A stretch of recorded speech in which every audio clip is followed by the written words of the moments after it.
Hello, I'm Rob McNeilly, and welcome to this talk about how we can use hypnosis to help people with a sleeping problem.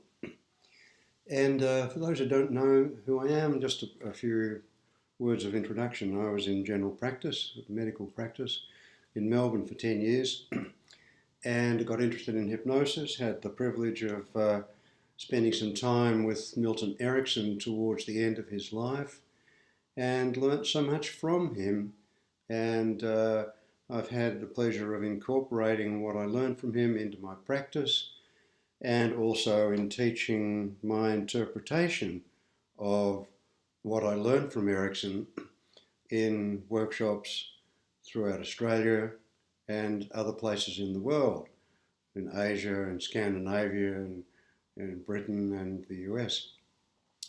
So, in talking about how we can use hypnosis effectively to help someone with a sleeping problem, I think it's important to recognise that not everybody is the same. I mean, that's an obvious thing to say, but just to emphasise it. And what I've noticed is that some people, in using hypnosis to help with sleeping problems, uh, start with some idea of relaxation.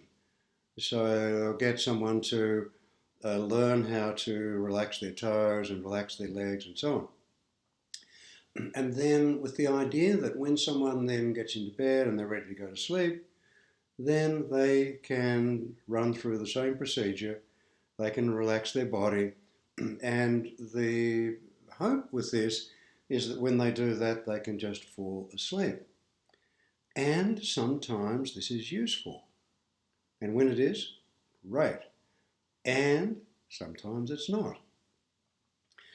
So I wanted to explore with you some additional options that we can explore, that we can start to examine and see how we can match what we're offering to someone in a hypnotic experience, match it more fittingly to the particular person and the particular dilemma that they're having in relation to sleep.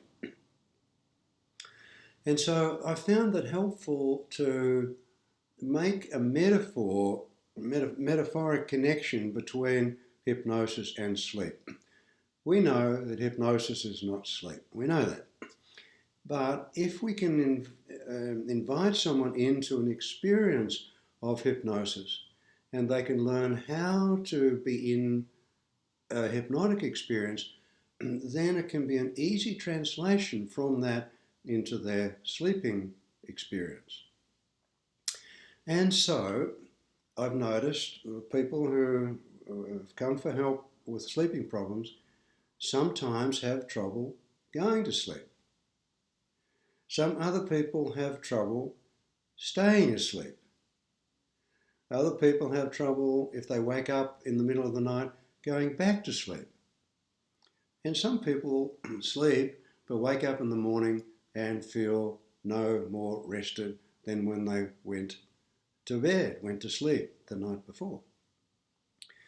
So using this parallel metaphorically between hypnosis and sleep, if someone has trouble going to sleep, we can invite them into a hypnotic experience simply by asking them to focus on something in the room, in their body, as a memory of something that they enjoy doing, to focus on that and then become more absorbed in that.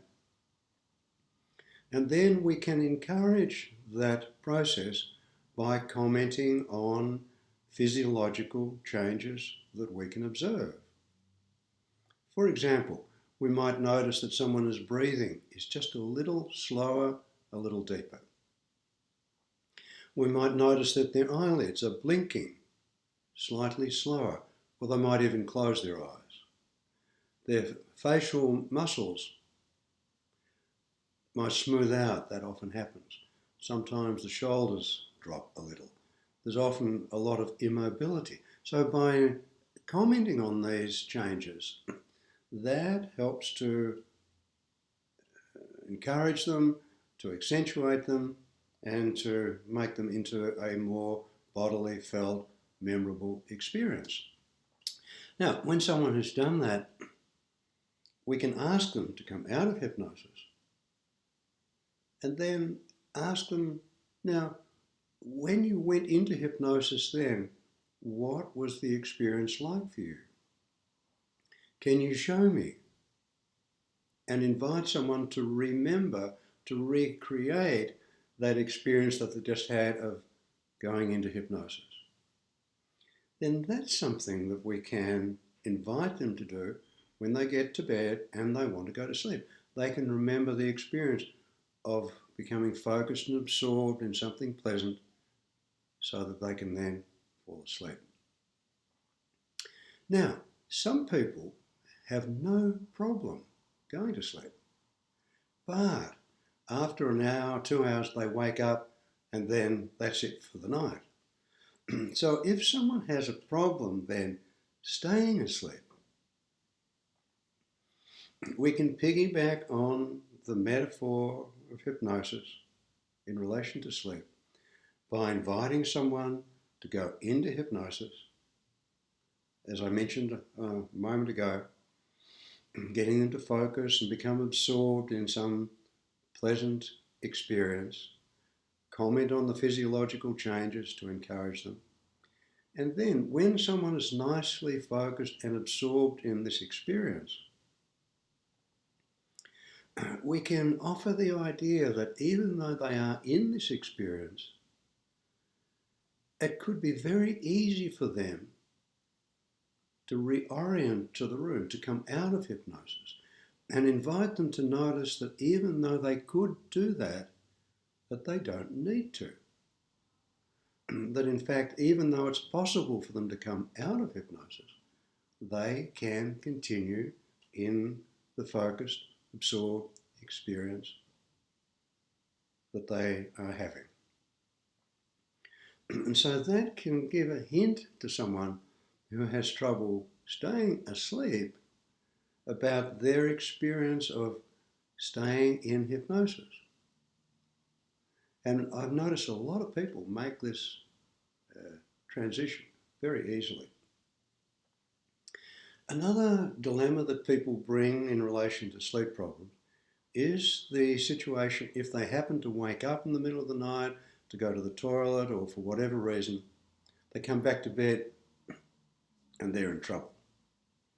So the problem getting back to sleep, again, if we come back to the hypnotic metaphor, we can invite someone to go into trance, invite them to focus, invite them to become absorbed, comment on the physiological changes, and ask them to enjoy that and notice how good it feels, and then to invite them intentionally to come out of hypnosis and have a conversation with them as we would in a normal way.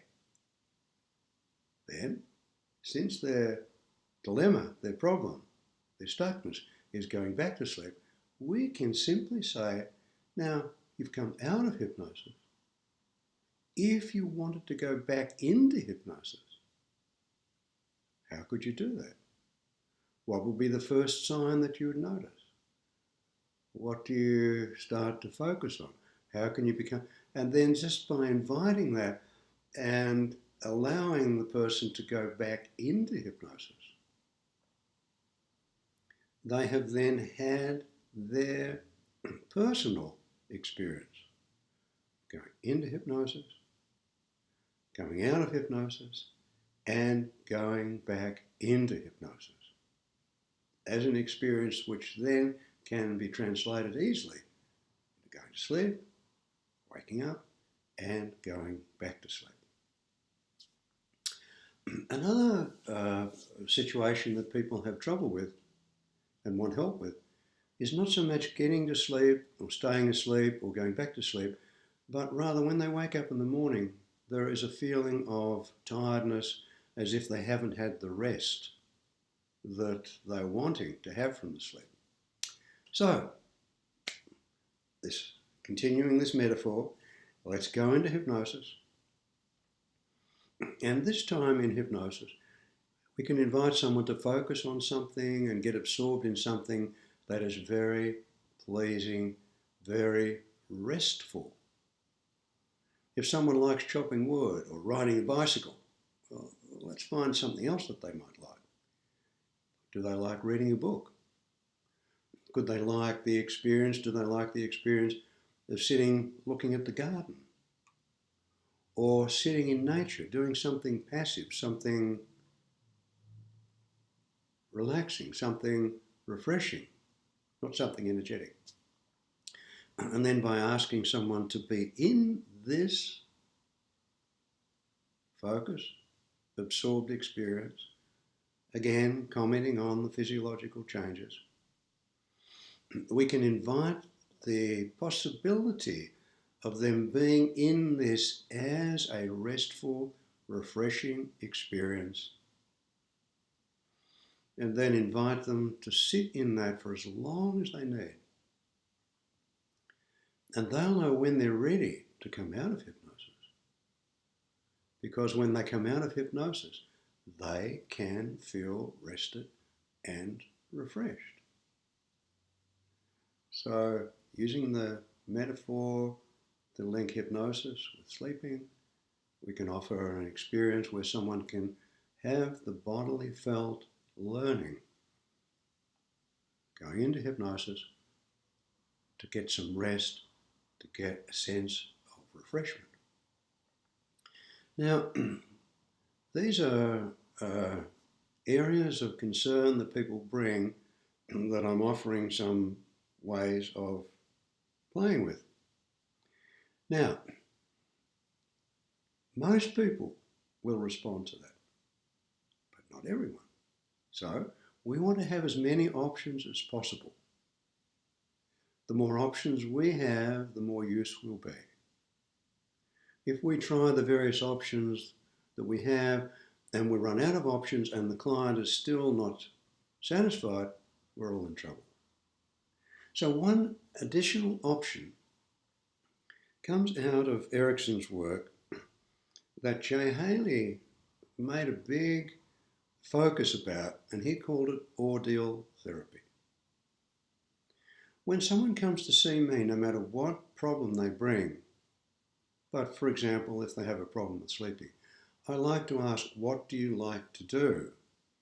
Because when someone does something they like, they've got their resources. In sleeping problems, when someone says, I have a problem with sleep, I like to ask them not only what they like to do, but what do they hate to do? And I listen for something that someone really dislikes. Now, again, this needs to be something that's quiet, that's passive.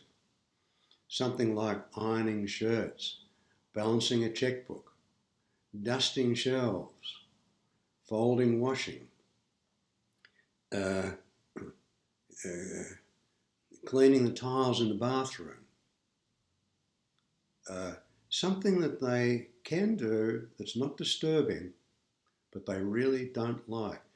And then if we ask this person tonight, if you have trouble going to sleep, or if you wake up and have trouble going back to sleep, then here's an opportunity for you to balance your checkbook, polish the tiles, do the ironing, fold the washing, whatever you don't like doing, this is something to do if you wake up. And it is predictable. It seems a little quirky, but it is predictable that if someone dislikes some activity enough, and we tie that to being awake, very likely that person will go to sleep in order to avoid the ordeal. The man told me that he had trouble going to sleep. He would go down to the kitchen, have a cup of coffee, and wait for a while, and then he'd get sleepy, and then sometimes he could go to sleep. But that was not working for him. He wasn't getting as much sleep as he needed. So I asked him what he hated to do. He was learning French. and he had a book of irregular French verbs. He said, I have to learn this, I have to study it, and it's so boring. So I said to him, well, tonight you get into bed, put that book of irregular French verbs next to your bed, and if you're not asleep when you think you should be, if you have trouble going to sleep, or if you wake up and you can't go back to sleep, don't stay in bed, go into the kitchen, don't make coffee, just go into the kitchen and read your book of irregular French verbs for exactly 1 hour.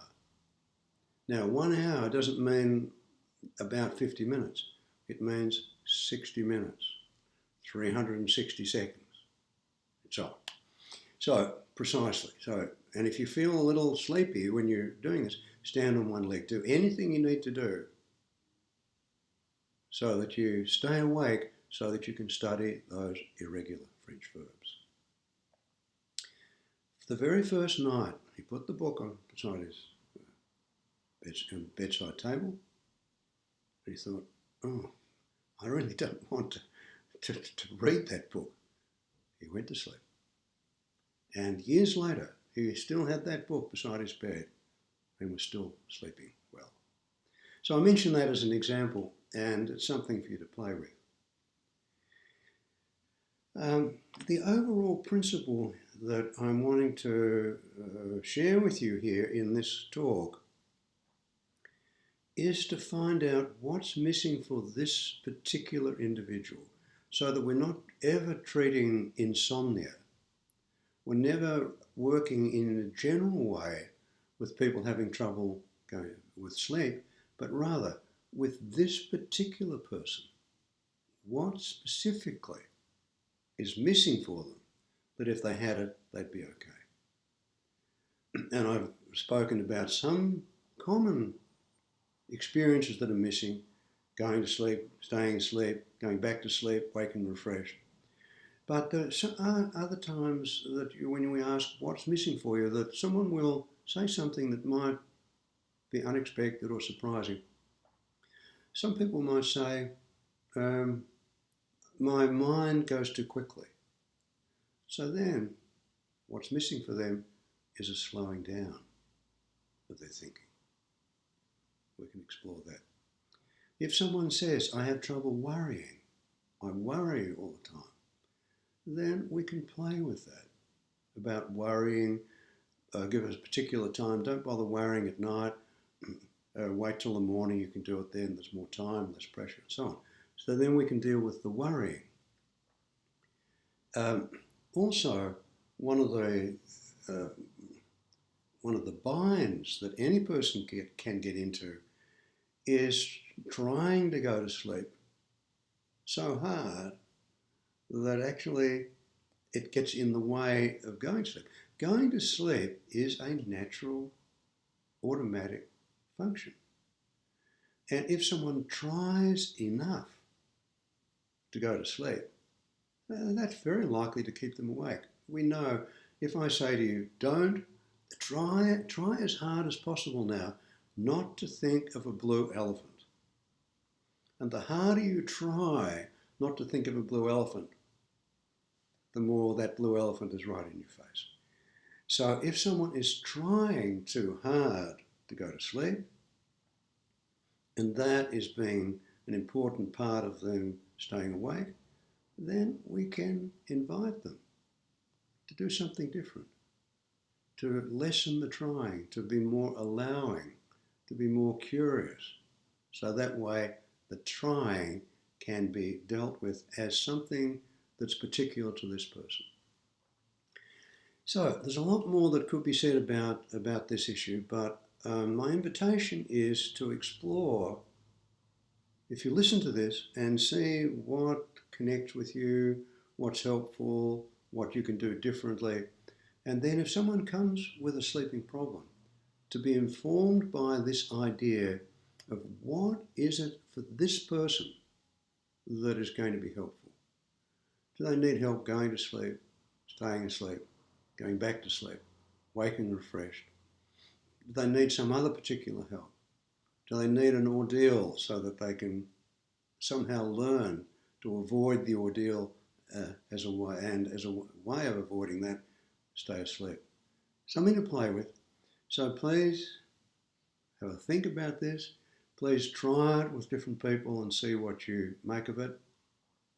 And it would be a pleasure to hear from you about what you discovered in this that was new or that was familiar, in particular to discover in this experience what can be useful for you. So thank you so much for watching. Thank you so much for being part of this.